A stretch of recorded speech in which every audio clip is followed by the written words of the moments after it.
Shalom, Shalom. And the start was always by giving all praise to Yahweh Shem Shai, double honors to Apostle GMS, and obviously brothers are doing the work in truth, war, sincerity.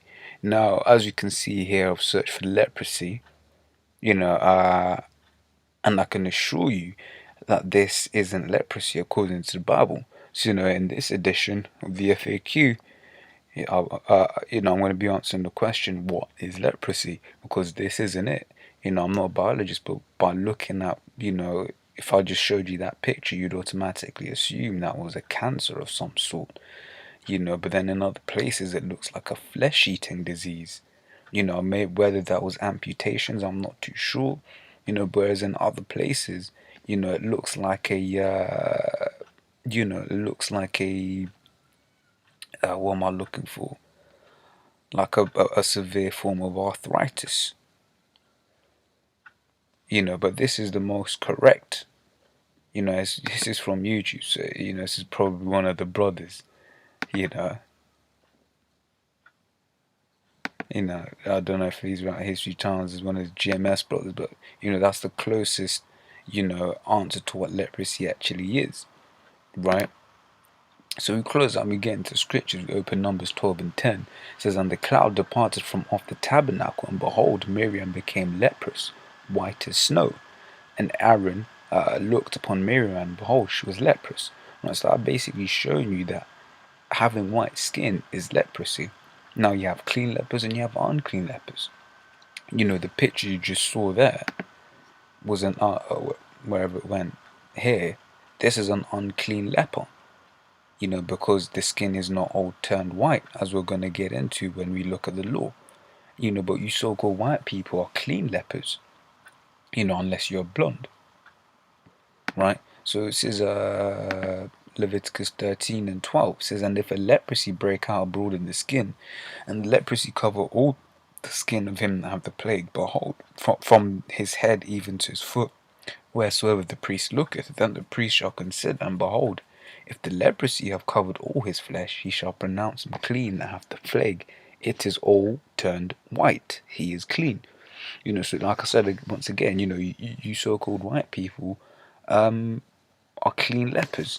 But when you jump down to the 30th verse, the scriptures say this, says, "Then the priest shall see the plague, and behold, if it be in sight deeper than the skin, and there be in it a yellow thin hair, then the priest shall pronounce him unclean. It is a dry scale, even a leprosy upon the head or beard." Right, so when you look at it, having blonde hair is actually a curse. Because it means that you're an unclean leper. And here it is, our women are dyeing their hair blonde, and putting all kind of crazy chemicals to dye their hair blonde, as such, to emulate something that isn't even clean. Because a so-called white man and has portrayed himself and his woman to be the the beautiful, the beauty in the earth, man. In China and all of them places there, man, it's big business making yourself and look like a white woman. But slowly but surely you're seeing that now. The tables are turning back to the way it should be. All of a sudden, having a big bum, that's desirable now. Because people have realized that this so-called white woman's flat ass is nothing to be desired. But ultimately all it is at the end of the day is that the so-called white man is a natural born homosexual, which is, he likes men, so that flat ass reminds him of a man. That flat ass and flat titties remind him of a man.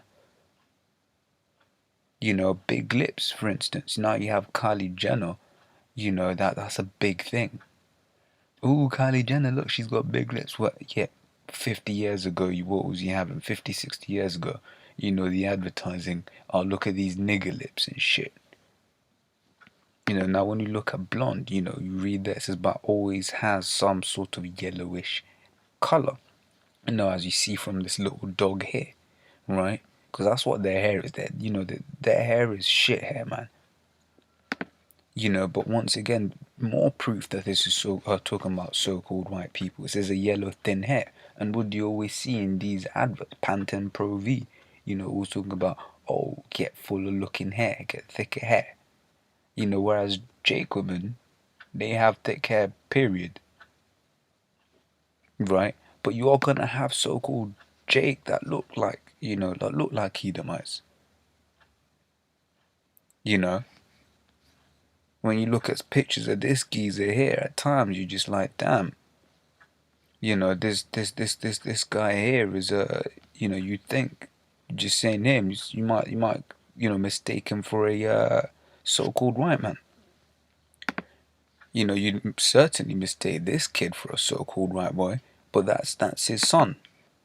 I mean, I don't know if that's the same kid because I know she's got a son with another baller, I believe.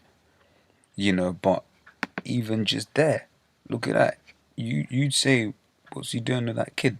You look at that kid at daycare, you be like, damn, I don't want my kid playing with that Edomite.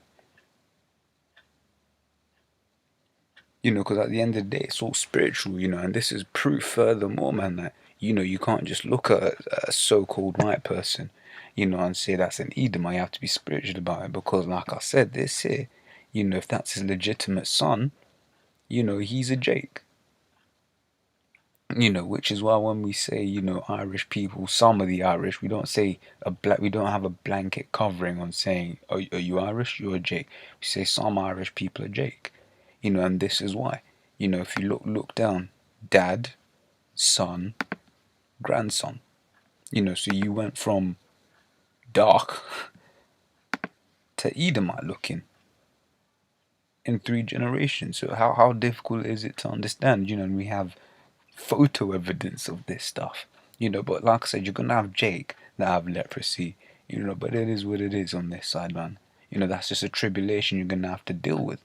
And that's a demon that some brothers are gonna have to deal with. But the scriptures say the spirit breath witness with our spirit. So you brothers coming in, especially younger brothers, that are dealing with that leprosy demon, man. At the end of the day, man, if you're in the camp, then the brothers have read your spirit and said, actually, no, this guy's cool. And this guy's one of us. This guy's a Jake. So with that, I'm going to say shalom.